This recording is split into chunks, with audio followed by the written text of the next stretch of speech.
이제 마지막 날인데 다시 한번 보도록 하겠습니다. 마태복음 13장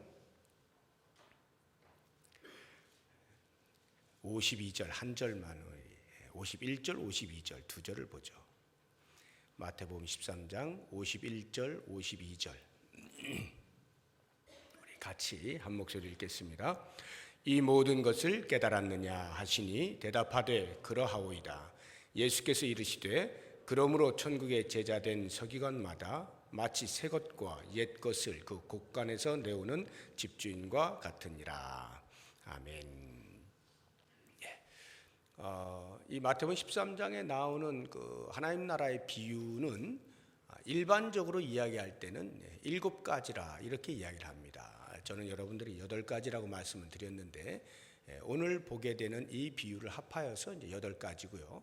가장 보편적으로는 7가지라고 이야기를 합니다. 왜냐하면 어제까지 보게 된 그 7가지 비유들이 천국에 대한 직접적인 비유예요. 첫 번째 씨 뿌리는 비유를 제외한 나머지는 다 천국은 마치 이러이러한 것과 같다라는 이런 표현을 해 놓아서 하나님 나라를 비유적으로 말씀하신 것은 7가지라 이렇게 보시면 되고, 오늘 이제 보게 되어질 이 말씀은 하나님 나라에 대한 비유라기보다는 하나님 나라의 백성을 비유하여 말씀하신 것이다. 이렇게 보시면 되겠습니다. 그러나 이제 맥락상으로 보면 하나님 나라를 전체적으로 그려가시면서 비유로 말씀하신 것이기 때문에 이제 합하여서 8가지라 이렇게 제가 이제 말씀을 드린 것인데, 우리 어제까지의 말씀들을 한번 요약적으로 한번 생각을 다시 되짚어 보면 좋겠어요. 그 7가지 비유들이 무엇이었고 그 비유를 통해서 예수님은 제자들에게 어떤 말씀을 하시려고 했던 것이냐 하는 것을 전체적으로 한번 다시 짚어보게 되면, 첫날 우리가 보게 된 그 씨 뿌리는 비유에서 2가지 관점이 있다 그랬죠. 하나는 그 씨가 뿌려질 때 씨를 받는 밭의 관점이 있고 씨 자체의 관점이 있다 이렇게 말씀드렸어요.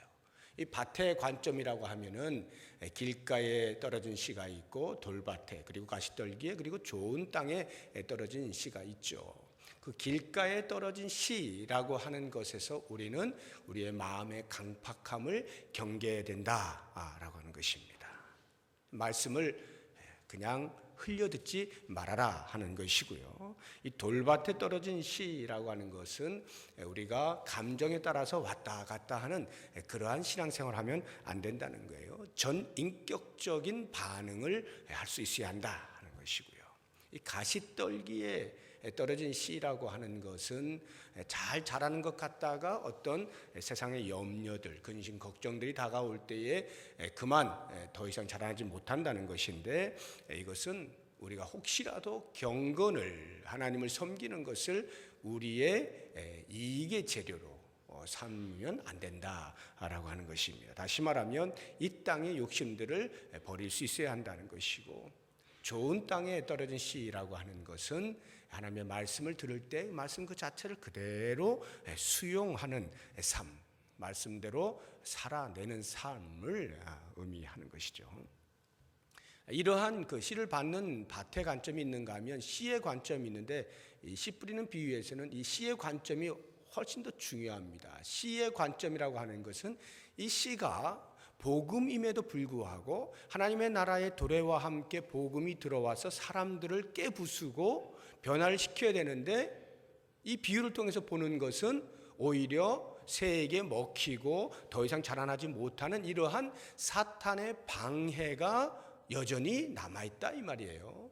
그래서 마치 씨가 아무런 힘도 못 쓰는 것처럼 보인다는 것이죠. 그럼에도 불구하고 예수님께서 마지막 좋은 땅의 그 모습을 보여주시면서 씨 자체가 문제가 있는 것이 아니다. 이 씨는 생명력을 가지고 있어서 좋은 땅에 떨어지게 될 때에 100배, 60배, 최소한 30배의 결실을 맺는 것이다. 이 씨의 생명력을 잘 보아라. 단지 하나님께서 이 땅에 임한 하나님의 나라의 성격으로는 아직 그 씨를 방해하는 사탄의 세력을 허용하고 계신다라고 하는 것이고, 그럼에도 불구하고 하나님의 말씀이 제대로 떨어지게 되어질 때 그 말씀의 생명력이라고 하는 것은 어마어마하다라고 하는 것을 말씀하심으로써 우리들의 삶에 있어서 그 씨가 부닥쳤을 때에 길가에 떨어진 새에게 먹히거나 더 이상 자라지 못하는 그러한 어떤 결과들을 보면서 실망하지 말고 좋은 땅에 떨어진 씨가 어떻게 역사하여 열매를 맺는지를 우리의 주변에서 보면서 그것을 소망하여 살아라 하는 것이 이 씨 뿌리는 비유에서 우리에게 들려주시는 말씀입니다. 우리가 둘째 날에 두 번째 비유인 가라지 비유와 마지막 일곱 번째 비유였던 그물 비유를 함께 생각을 해 보았습니다. 이 가라지 비유와 그물 비유에서 우리가 볼 수 있는 것은 이 땅을 사는 동안에 비록 하나님 나라가 임하였지만 선인과 악인이 함께 공존한다라고 하는 것이고요. 이 땅에 있는 동안 하나님께서 그리스도를 통하여 다시 새로운 하나님 나라를 완벽하게 구현하시는 그날까지는 이 땅에 있어야 할 심판을 연기하신다라고 하는 것입니다. 왜 연기하시는가? 그것은 선인을, 의인을 배려하는 것인데 하나님께서 아직도 구원할 백성들이 남아있기에 그들을 기다리고 계시는 것이고 뿐만 아니라 구원받은 우리들이 점점 믿음의 성숙을 이루게 하기 위한 기간으로 주신 이유다라고 하는 것이죠. 그러나 그럼에도 불구하고 반드시 심판의 날은 우리에게 있을 것이다.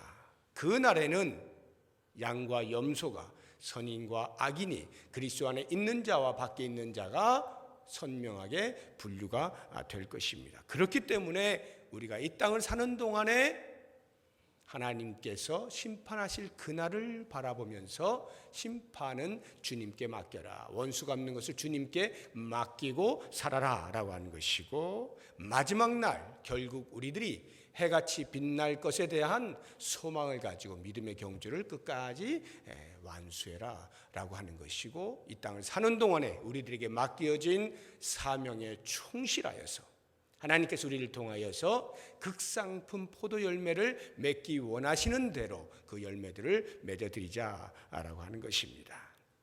세 번째 날 우리가 본 이 겨자씨 비유하고 누룩의 비유는 하나님의 나라가 처음에 이 땅에 올 때는 미미하게, 도저히 어떤 형태인지 알 수 없을 만큼 미미하게 다가오지만 결국에 그것은 마치 겨자씨가 큰 나무가 되어지는 것과 같이 상상할 수 없는 결과로 하나님 나라가 우리에게 도래하게 될 것이다 라고 하는 것이고, 이 누룩처럼 조용하지만 섞여서 전혀 구별이 안 되는 것 같지만 사실은 큰 영향을 미친다 라고 하는 것으로서 우리의 삶이 이렇게 겨자씨가 큰 나무가 되는 것 같이 우리의 마음 안에 이미 들어와 있는 하나님의 나라를 날마다 깊이 경험하면서 우리의 믿음이 점점 자라나야 되고, 결국에는 그리스도의 장성한 분량이 충만한 데까지 이르는 목표를 가지고 살아야 한다는 것이고, 각계각층에서 우리의 삶이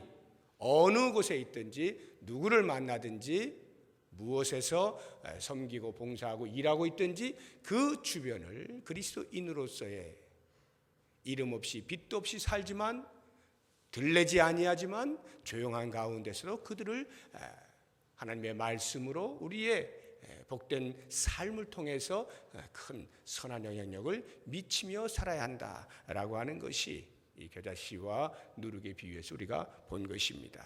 어제 우리가 본 밭에 감추인 보화, 그리고 값진 진주를 사기 위하여 찾아다니는 그 장사꾼의 비유를 통해서 우리가 보게 되는 것은 하나님의 나라는 이 땅에 마치 숨겨진 것과 같은 모습으로 와 있다라고 하는 것입니다. 그래서 사람들이 비웃고 조롱하고 무시한다 할지라도 너무 억울해하지 말라 하는 것이죠.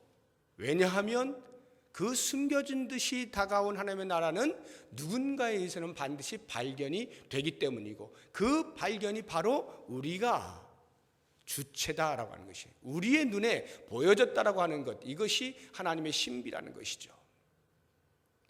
모든 사람들에게 나타났지만 모두가 볼 수 없는 그 하나님 나라를 우리는 보게 되었다. 하나님의 은혜가 우리 가운데 임함으로 우리가 보고 듣고 깨닫게 되었다. 그러므로 하나님의 나라를 발견하게 된 우리들은 당연히 기쁨과 감사와 감격의 삶을 살아야 하는 것이고, 그 하나님의 나라는 어떤 것과도 비교할 수 없는 가장 고귀한 가치를 가진 것이기에 그 하나님 나라의 백성으로 살아가는 사람에게 제자도를 위하여 요청하는 어떤 대가가 있다라고 할 때 기꺼이 그 모든 대가를 지불하여라는 것이죠.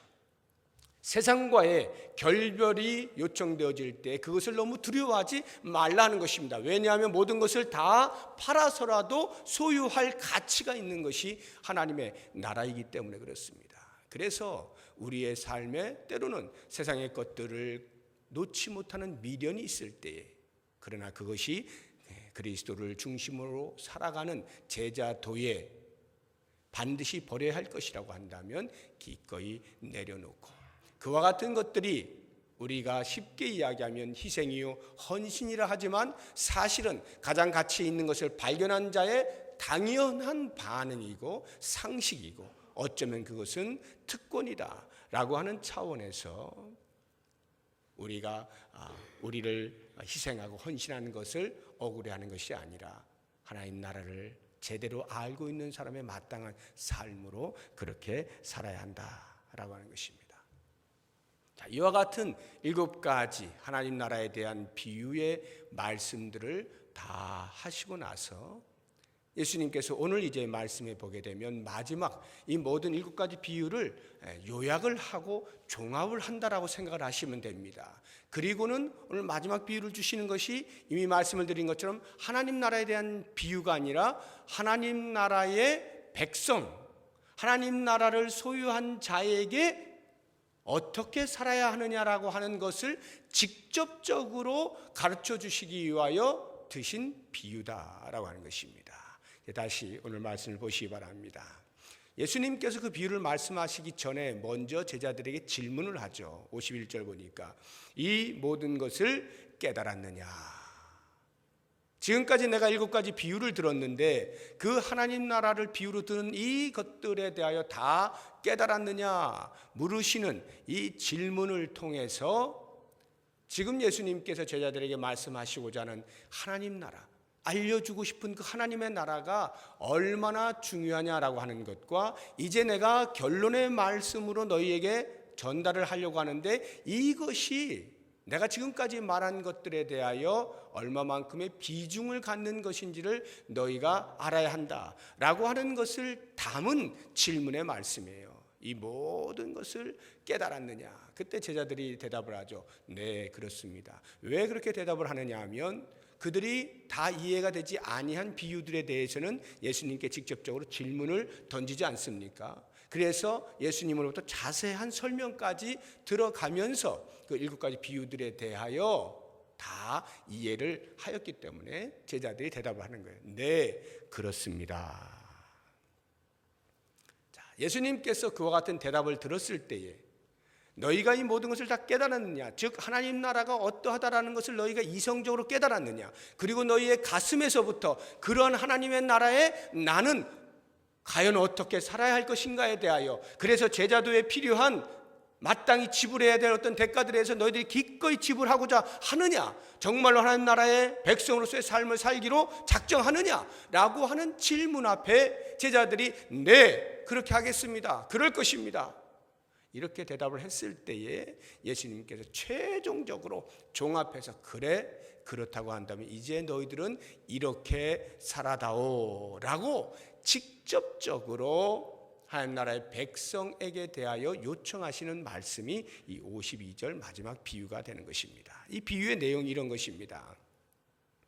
천국의 제자된 서기관마다 마치 새 것과 옛 것을 그 곳간에서 내오는 집주인과 같으니라.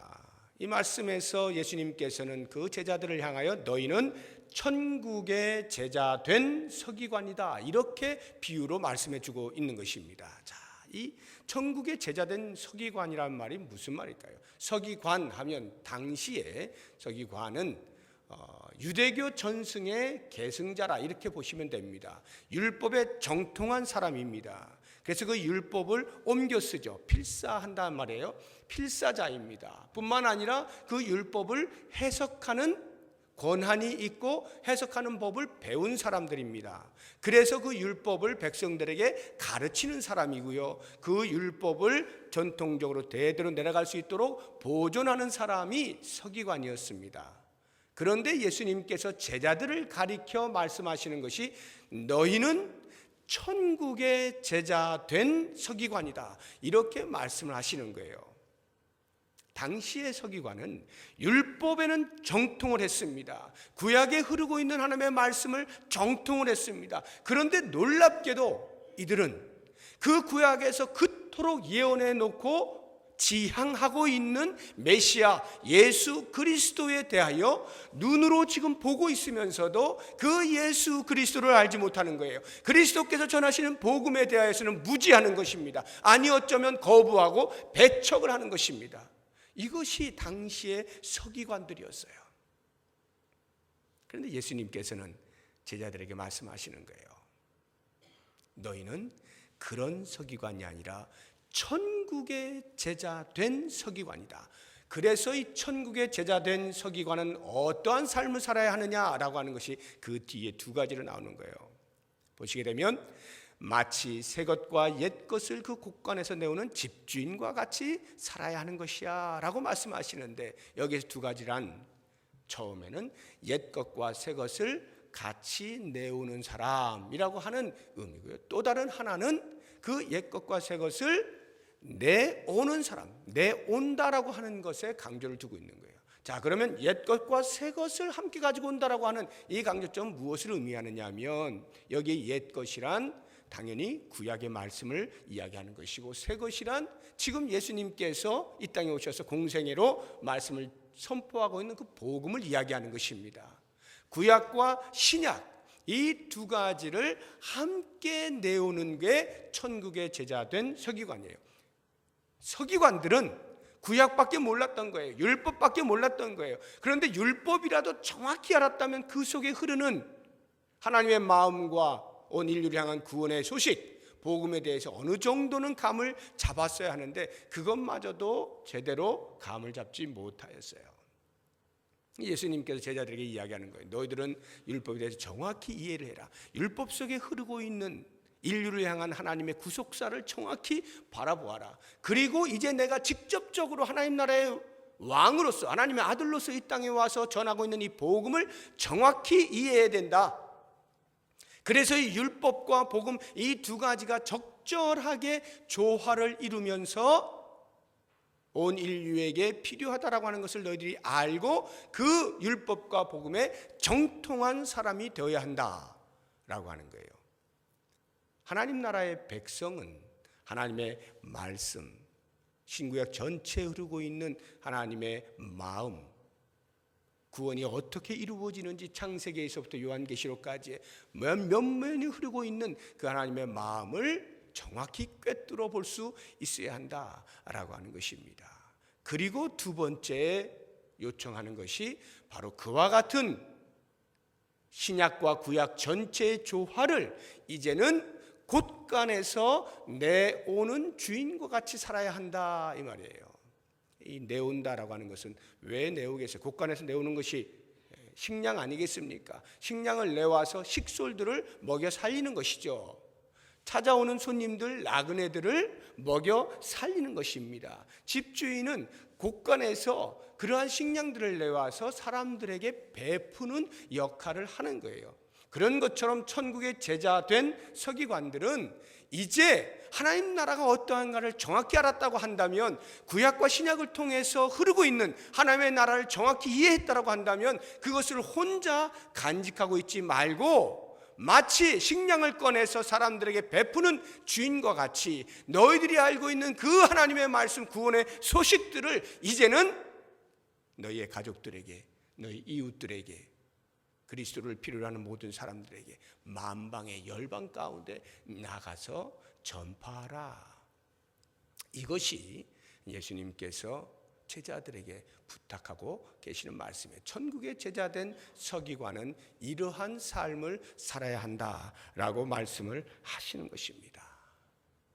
그래서 이제 오늘 우리가 이 마태복음 13장에 나타나는 모든 비유들을 다 살펴보면서 마지막 주님께서 마치 종합적으로 요약하여 말씀하듯이 말씀하고 있는 이 마지막 비유의 말씀을 들으면서 역시 당시에 예수님의 제자들에게 예수님께서 가르쳐 주셨던 그 말씀은 오늘날 그리스도를 따르고 있는 우리들, 하나님 나라의 백성으로 편입된 우리들, 하나님 나라의 시민이라고 자처하고 있는 우리들도 역시 이 말씀이 담고 있는 의미를 정확히 깨닫고 말씀을 붙잡고 네, 제가 다 깨달았습니다. 말씀해 보세요. 어떤 말씀을 원하십니까?